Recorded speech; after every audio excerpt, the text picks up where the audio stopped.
Hey guys, this is Eskimo Poodle, and we are here to start a new Let's Play series, Legend of Zelda Wind Waker HD on the Wii U. I've been looking forward to playing this for a reasonable amount of time, since the last time I played the Wind Waker was back on the GameCube, near when it first came out. I've probably played it a little bit since then, but certainly not in the last, 4 or 5 years or more, so it's been some time here. And now I'm doing this kind of differently than how I would do other game series. With a lot of game series, I've mentioned that I like to do them in order, either chronologically or how they were released. Like if I ever did the Final Fantasies, I'd probably do those in order. Now there's going to be a few games like this one where I do them out of order, mainly just for the fact that it's easier to do them out of order, just due to availability of the games or something like that. And this would be one of those choices. But for the most part, I do try to keep it reasonably ordered. But yeah, sometimes you have to go out of order to get it done. But anyways, enough chit-chatting about that. Let's go ahead and get started here. Now, if we have the Wii U Pro Controller, which is basically a clone of the Xbox 360 controller with the right analog stick in a slightly different spot, then all your menus, like your maps and your item screen and all that stuff for this game will be displayed on the main TV there. Now, if you're using the Wii U gamepad like I am, all that's going to be shown on the Wii U gamepad. And you can also switch your main view of the game to the Wii U gamepad just by pressing the minus button. Unfortunately, that does not switch your map and your items to the main screen. It'd be nice if it did, because then I could show those off. As it is right now, I don't have a Wii U Pro Controller, and you can't just choose Wii U Pro Controller with the Wii U gamepad. It'll still ask you to connect the Wii U Pro Controller instead of just saying, hey, I get that you don't have one, but you still want to see the items and stuff on screen, but oh well. Anyways, so we're going to go with the Wii U gamepad here. And we're going to start ourselves a new game here. The one at the bottom, that was just me just playing around for a few minutes and seeing how things went. And I thought I played for a little longer than half an hour, but okay. Anyways, let's start our quest log number 1. And let's see here. Now there's several choices we could do. I don't know if putting Zelda as the name gives you any special music like some of the other games do. I wouldn't think that it does. I mean, I know it does in Link's Awakening for the Game Boy Color, but no, it doesn't seem to. Okay, so let's see. Can we delete this then? Oh, no. How about cancel? There we go. Oh, wait. I don't think that even saved it, did it? Oh, well. Anyways, screw it. We could also do something like Link. That's always a popular one. People seem to like doing that, mainly because I guess Link's name is actually Link. But for me, whenever I play a Zelda game, and also a lot of other games where you can name your characters, I've always gone with a specific name. I have been using Poodle and Eskimo Poodle a lot on the other games that I play, but for the Legend of Zelda series, if I can, I'll use this particular name. If I can't, I'll use Link. So the name I want to use is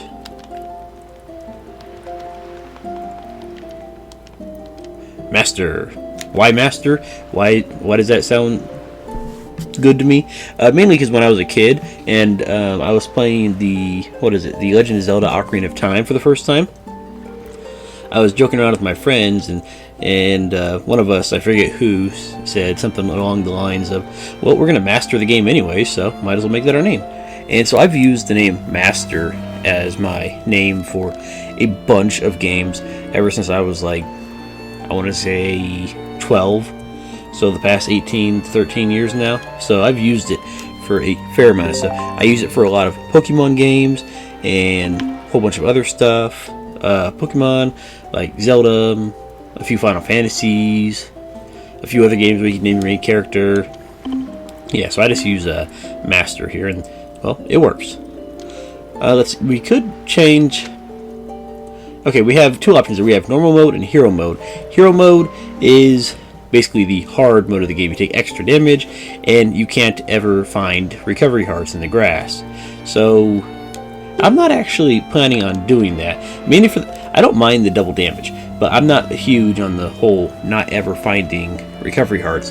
The only way you can recover your hearts in normal or hero mode is if you find a fairy or if you have a bottle with healing items in it, pretty much. So yeah.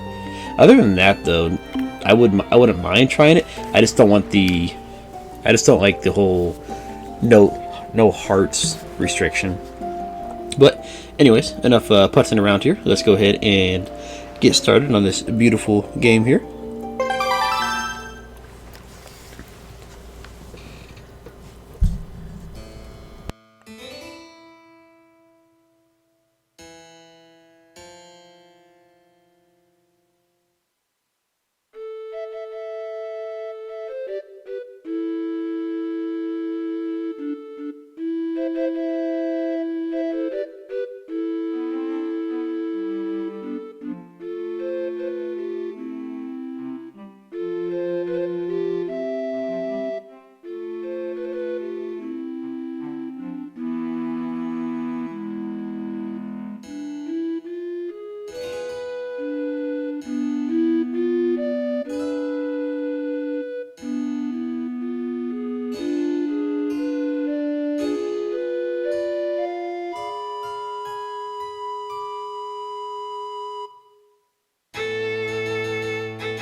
I guess our little sister was looking for us.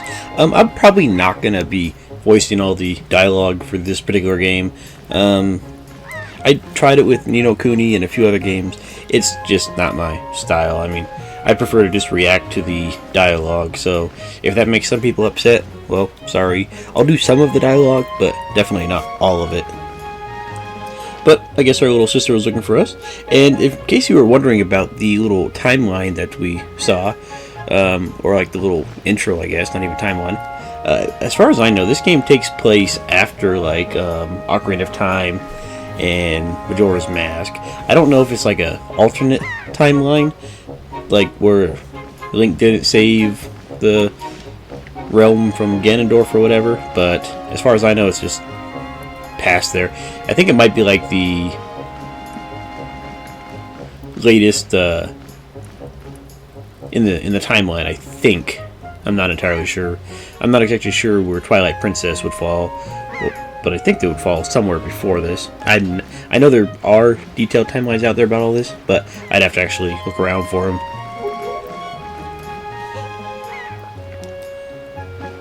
It's a nice place to hang out at. You can see all sorts of, well, the ocean, I guess. I have no idea what day it is today. I don't even know what date it is in real life, so why would I know what date it is in the video game? I'm always half asleep. That's just how I do things.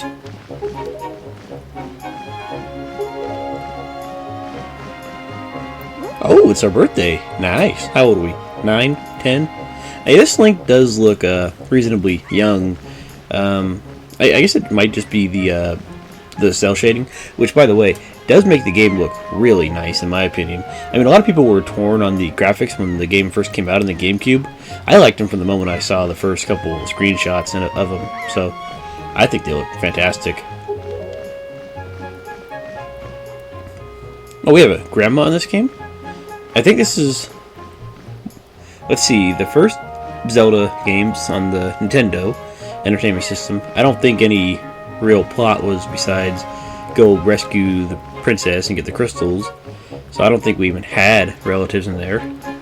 The second one, I'm not entirely sure what was going on there plot-wise.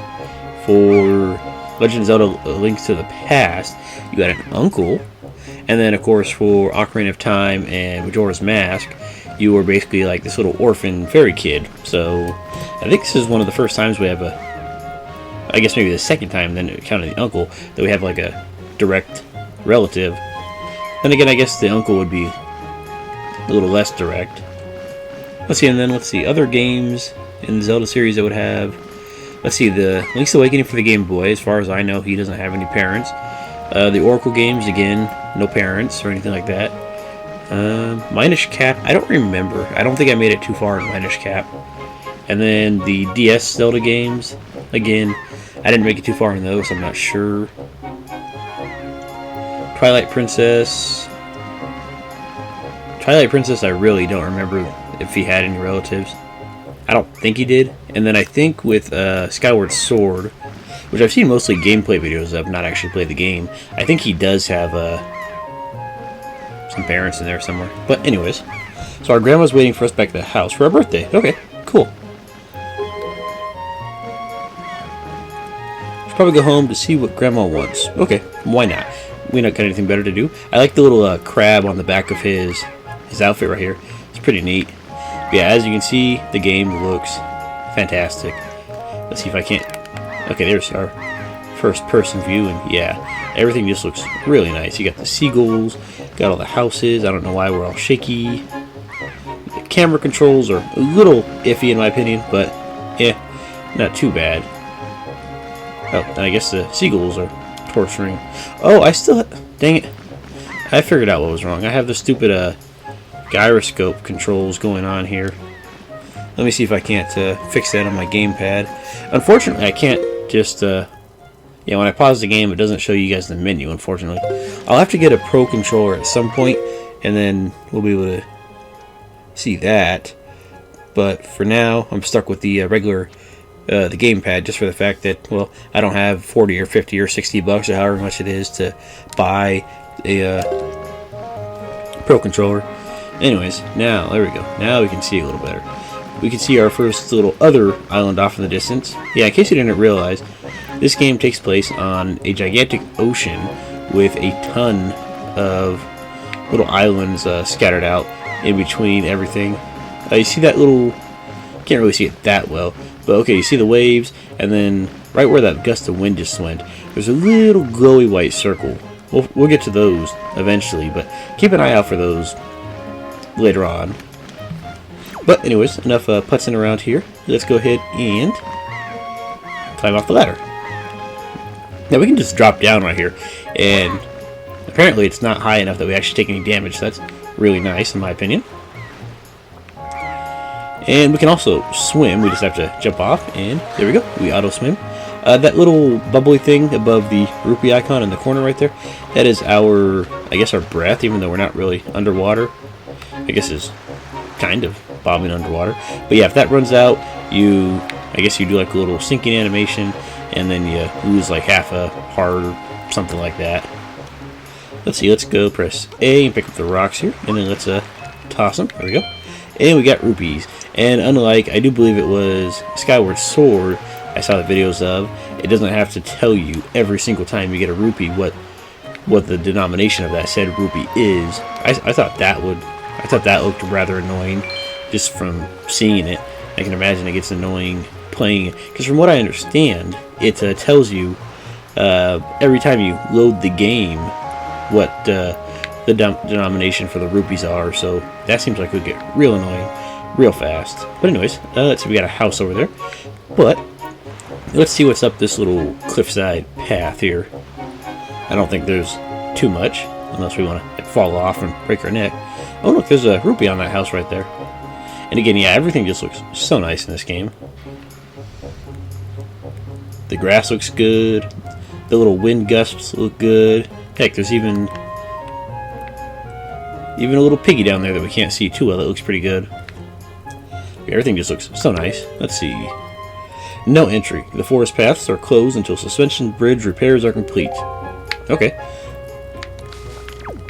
I guess we can't just roll and yeah, they're rubber trees and we can't roll through them. But again, I guess rolling into trees in real life wouldn't do a whole lot either. So I guess that kind of makes sense. And speaking of which, I don't think rolling into trees really drops too much at this point in the game. I know like in a lot of other Zelda games, you roll into trees, you get all sorts of cool stuff. But I guess not at the moment here. Anyways, let's see what's in this house.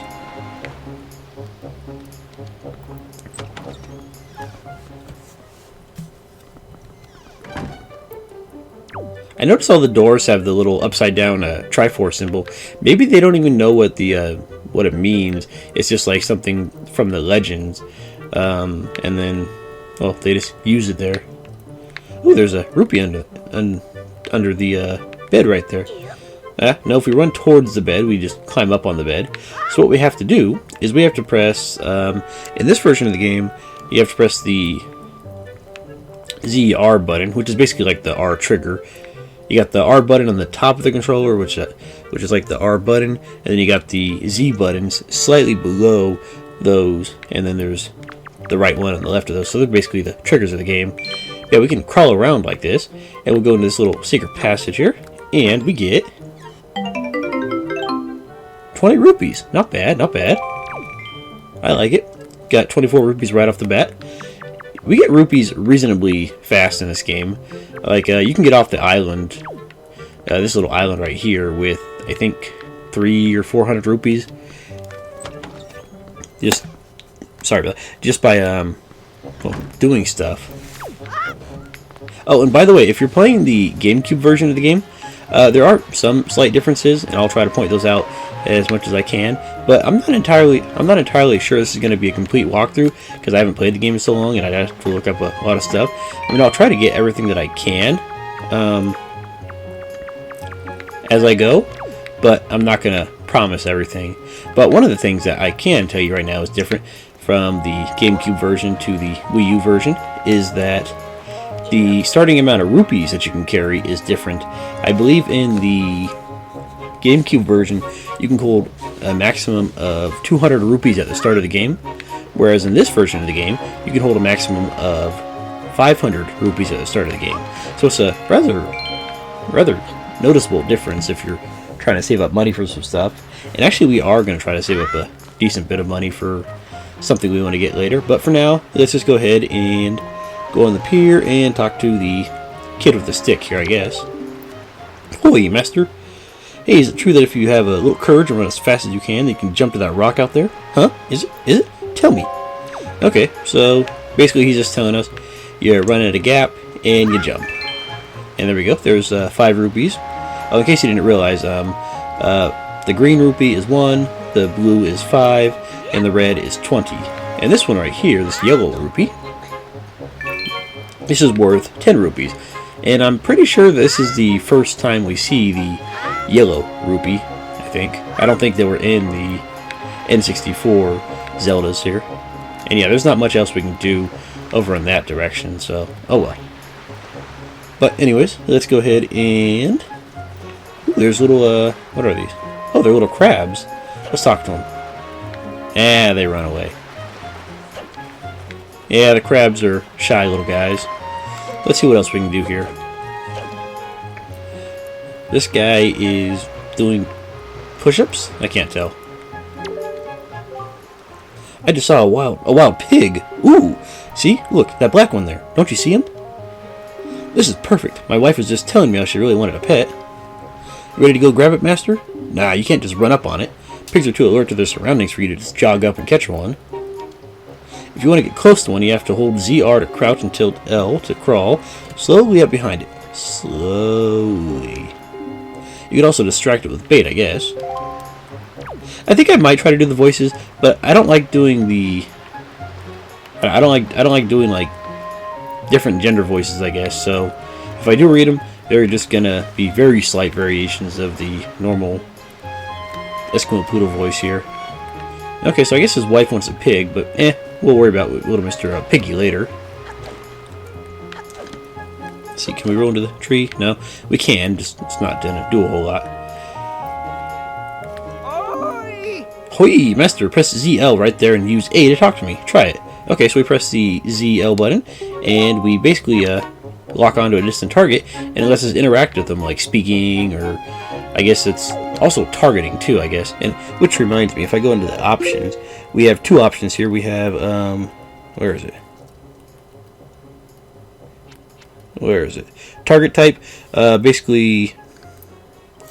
You can't see this right now, but it's basically select between holding down the ZL button to target or pressing ZL to switch targeting on or off. So basically, if you have it on hold, which is set to right now, it will just hold the target while you have the button pressed down. If you have it on switch, which I just switched it over to right now, you don't have to have the button held down, and it'll just stay targeted to whatever you target until you press the button again. And you can also just cycle through targets with your analog stick. So I'm going to go ahead and stay with a switch, because that makes it much easier for me to get stuff, or target stuff. But anyways, let's talk to this guy. Ah, that's correct. You're a smart one. You, my friend, have just targeted me. You see, when you press ZL, you can target certain objects. I, for one, use it quite often to talk to folks who are far away from me. Of course, even if there isn't anything around a target, you can press ZL to face forward. You know, it's quite handy indeed. There are a myriad of other ways to use targeting as well. Quite an ingenious little thing, if I do say so myself. Of course, that's not the only trick in my bag, not remotely. I can teach you a few more things if you'll just climb up that ladder over there and drop by my room. Okay, so we can go into his little apartment up there. And why is my camera all messed up? Sorry about this. Okay, there we go. I pressed the, I'm trying to use the touch screen for the options, and yeah, I just messed up my targeting a little bit. But yeah, we climb up that ladder right there. We can go into his room, and we'll be able to check out little bits of advice. We'll worry about that later, though. Let's talk to this girl with the pot on her head. Oh, master, happy birthday. Hey, did your sister Ariel find you? She was supposed to tell you that your grandmother was looking for you. I guess it could be Ariel, but I prefer Ariel. Speaking of your sister, she saw me at work the other day, and she said she wanted to learn to carry jars on her head just like me so she could help your grandma with chores. So if you see her, tell her that all she has to do is stand in front of a jar and press A to carry it. To put the jar down, she just has to press ZR. Can you tell her that for me? I could, but she's not gonna really want to hear it, so oh well. And right here we have a mailbox. Mailboxes are pretty cool. You can use them. Supposedly you can use it to send letters, but I don't remember that part too much. But the main thing is you can receive letters and also packages. People will send stuff like heart pieces or rupees or other rewards from like little quests that you do in the mail. And usually it actually take like a couple days to get there. The game does have a day and night cycle, and so it'll cycle in between those in real time depending on where you are on the world map. And usually it'll take like a day or two for your mail to actually arrive to you. Now this little kid, yeah, this kid, he's got a frickin' balloon of snot hanging out of his nose. I want to get him a handkerchief, but I don't think I have one for him to borrow, so oh well. Your grandma was calling for you, Master. And so was my mom. I guess his mom might be the mom that wants the pets. Huh, that's possible. I never really thought about that. But anyways, let's talk to him again, see if he says anything else. So, what's for dinner at your house tonight, Master? Can you come up the hill later and play? Sure, why not? If you can blow your nose, I can come up and play. And hang on just a moment.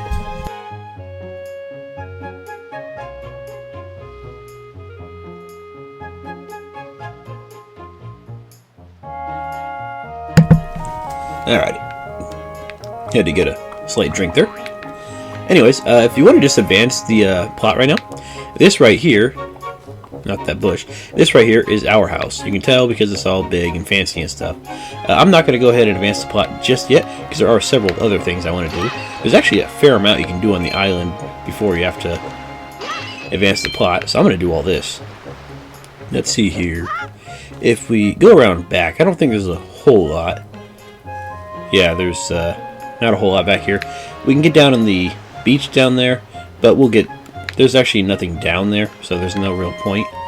Let's see, if we go up here, again, there's not really a whole lot here, but we can see a nice little feature. If you stand up against the wall and hold down the A button, you can sidle against the wall, basically walk across the ledges nice and easy.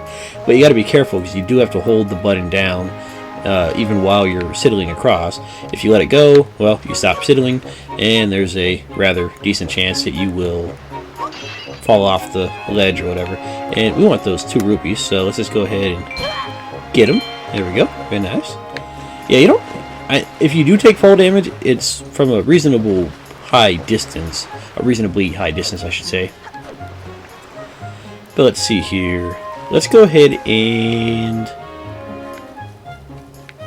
go to this little ship right here. Oh, there's another little island off in the distance, kind of, I guess. And where's that little... Oh, yeah, you can still see that little glowing circle way out there. I mean, well, you can kind of see it, except for the waves blocking it now. Yeah, there it is right there. But anyways, let's go ahead and... Now, this guy's got quite the painting of himself on the side of his boat here. He's a rather good artist, I guess. Huh, okay. I never actually paid too much attention to that. But let's go on into Beetle's shop ship. Ooh, a customer. Welcome to Beetle's shop ship. I deal in pretty much anything and everything. Do you have anything you don't need? If you do, show it to me. I'll pay top rupees for your junk. Now this is kind of a lie since we can't actually sell them anything yet. Or if we can, I haven't figured out how to do it. I think we have to wait till we get a little further in the game. Or do you see anything you'd like to buy? But you can actually sell off some of your excess junk, just, well, not all of it. Let's see, we got a bait bag, 20 rupees. This holds bait. It's quite useful, and it's my very last one. You can't buy bait if you don't have a bag like this. And then we got actual all-purpose bait, which is, well, you give it to animals and some stuff happens. I know what happens if you feed it to a specific animal, but it's been so long since I played that I forget what happens if you feed it to other animals. And this little thing, the Hioi pear, is actually pretty cool. Basically, you get it, and you put it on top, you use it. Basically, it goes on top of your head, and you can control a seagull for a little while. So we want to get some of this stuff here. Let's go ahead and start with the bait bag here. 20 rupees, we're going to need this. We can keep plenty of bait in this convenient satchel. This can hold up to 8 items. Well, 8 servings of bait, I guess. And I'm going to make a member's card just for you. When you buy lots of things and build up your points, something good will happen to you. Something very good indeed. My shop is kind to its customers. No other shop will do this sort of thing for you. I'll have you know. Now you have 1 point saved up.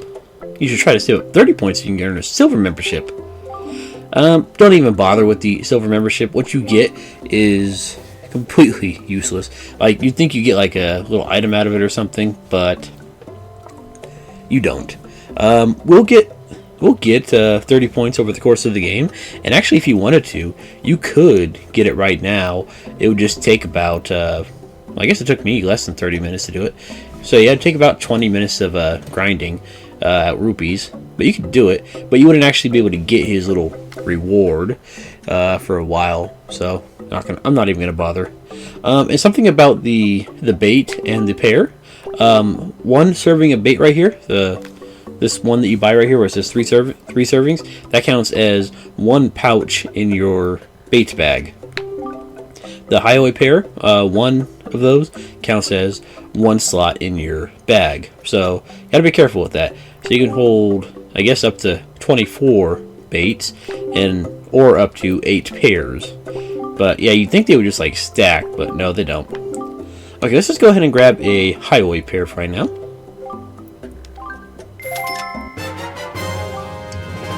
This special bait allows us to take control of seagulls. Very nice. Choose your bait bag on the item screen and set it to Y, X, or R to use it. When controlling seagulls, tap A to flap your wings and accelerate. Press ZR to quit. Thank you. And now we have a whopping 2 points. Very nice. I'm not going to save up 30 points for membership, at least not yet. I don't think we can... Okay, I guess we can look around in here. Beetle doesn't look too bad, actually. I mean, he's a bit strange sometimes, but he's a friendly enough guy, I guess. And he's got a decent little ship, which on the outside looks a lot smaller. This whole little passageway in is actually pretty decent size. I wonder where he sleeps. Like, I guess he could sleep on like these pillows or like that hammock right there, but yeah, oh well. Anyways, let's go ahead and get out of here and let's do some stuff. Let's go ahead and finish exploring a little more of what we can explore here. Oh, and I got distracted. If we go over to... Oh yeah, we can't do anything about these bushes yet. If we go over to our house and go right here, yeah, we can crawl in there. So let's go ahead and crouch down and let's crawl in, shall we? And I like how at an intersection it pauses it and gives you the choice of which way to go instead of, you know, having to clumsily maneuver your way through the various distant directions, I guess. And yeah, here we are in a nice little secret passage underneath our house. Let's see what we got in the treasure chest here. Orange rupee. One of these is just worth 100 rupees. Your face is beaming. Nice. 100 rupees is fantastic this early in the game. Yeah, that's a very nice little secret right there. So yeah, in order to get the silver membership from Beetle, you have to spend enough to get 30 points of membership. And the cheapest way to do that is to buy a bunch of highway pairs and use them, and then just keep on buying them, and that'll add up to about 300 rupees. I mean, maybe, I guess 300 to 20, because you got to spend 20 points for the first bag, I guess. But yeah, you can actually grind out 300 rupees reasonably easy and do that if you wanted to. I'm not going to bother since, like I said, the reward is useless, but you could if you wanted to. And I'll show you a decent way to actually get money. Let's see, let's go ahead and get these pots. And yeah, there's rupees in there, but we can't do anything with those yet. And yeah, the little piggy, he's gonna run away. So, oh well. Let's see if we talk to this lady right here. I think this is the mom of the little snot-nosed kid. Today's your birthday, isn't it, Master? Well, how nice for you. I suppose I can congratulate you on your birthday, shouldn't I? Well, to tell the truth, I could congratulate myself, too. We just finished building our little hutch and paddock today. Isn't it a delightful addition to the place? I was actually thinking of getting a pet and keeping it here. The boys would really like that, I'm sure. Boys love pets. I wonder what kind of animal we should get. What do kids like these days? Listen, dearie, if you see any good pets around, be a lamb and just bring them on here. If you do, I'll give you a little reward. Oh, we won't tell your grandma about it, will we? Okay, sounds cool. So she wants pets, and we want money. So I guess that works out for everybody. See, I don't think there's anything you can do under her house, but you can't do anything under her house. But if you climb up on the fence here, yeah, you can get into her house from the top. If we can get up here, let's see. Up to there you go. Yeah, climb up right here, and then we can get onto the roof. And from here, we can enter the sunroof, I guess it is. Actually, I don't think there's anything further up on the roof. It's a nice little spot for a decent view, actually. And actually, you know what? While we're here, let me go ahead and put my pear onto... I guess you can see me dragging it on there. That's cool. So let's go ahead and put our pear out. And let's go ahead and use a seagull real fast, and then we'll go ahead and go into our house. So let's press the button. And yeah, seagull comes. And we get to control Mr. Seagull, which is pretty nice. There's not a whole lot to do with the seagull, but there is a few things. Let's start off on the side of the island with the arrow on it. And as we can see, there are a few rupees hidden up on roofs that we couldn't get otherwise. Not a whole lot. I think there's about 30 or 40 total. Not 30 or 40 different ones, just the amount equals out to 30 or 40. And let's see if we can... here we go. There's 5. Now if we go up over here, yeah, there's a red one hidden over here. And it's lucky that the seagulls are nice enough to, bring the money back to us instead of just keeping it for themselves. But I guess seagulls wouldn't really have too much use for rubies themselves. Now this one's a little tricky to get. You can kind of see it right now. There's a rupee on top of that ledge right there. And as far as I can tell, the only way to get the seagull to go up there is to have it get on the ledge from below. Because if you try to get on the ledge from the side, you won't ever get high enough to get to it, which is kind of weird. Okay, let's get up. By the way, if you go too far away, the seagull will return control to Master or Link or whatever you want to call him. And yeah, there we go. We got a nice little U-turn of the island, and we can see some of the places we'll be going later. Let's see, we got a few more things we can grab, I think. I think there's like one more rupee over here somewhere. Oh, I thought there was. That's why we can get that blue rupee right here.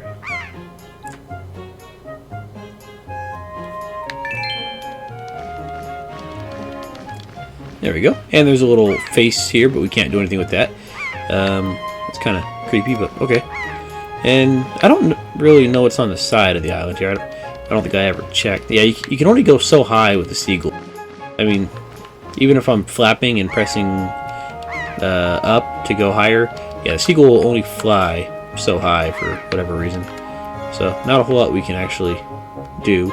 But notice that little cave down there for later. We'll get around to that eventually. And there we go. We made a nice little loop of the island here. And in order to get control back to Link or Master or whatever you want to call him, the ZR button. But let's go grab this last rupee here. That's not going to make any difference to our wallet at all. And there we go. And there we go. Yeah, so controlling seagulls are pretty nice. And they have a few uses, I guess, but they're not really that great. I mean, they're useful for getting a few early rupees, but you're not going to be using it too much, really. But anyways, we're inside this lady's house, and there are plenty of pots for us to break. I don't think there's actually... Oh, I guess there is some money on them. I was going to say there wasn't too much, but...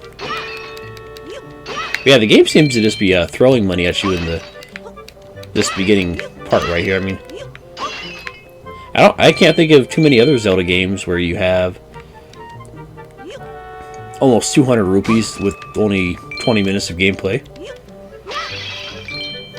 Then again, there is a lot of expensive items in this game, so that does kind of help.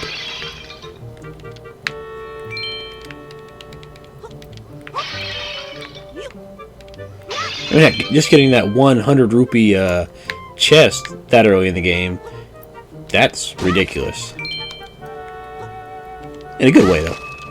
And, okay, there's items on the shelf. So basically you just roll into the wall and that'll knock the shelves down and any items that were on the shelf, which is pretty nice. There won't always be items on the shelves, and I think there's some shelves where you can't knock them down, but for the most part you can. And there we go. We robbed these guys blind of their little savings. And now if we're... Oh, I thought there was another little hole in here too. Unfortunately, we can't crawl under the bed. And yeah, this is kind of weird about these houses, in my opinion. Most of them only have a couple beds like this, but then they like all sleep in like the same bed down there. Yeah, so I guess like mom and the two kids sleep down there, and then dad sleeps up top or something. I'm not entirely sure how it works, but there you go. Oh, I didn't mean to break your glasses there. I just wanted to break your pots.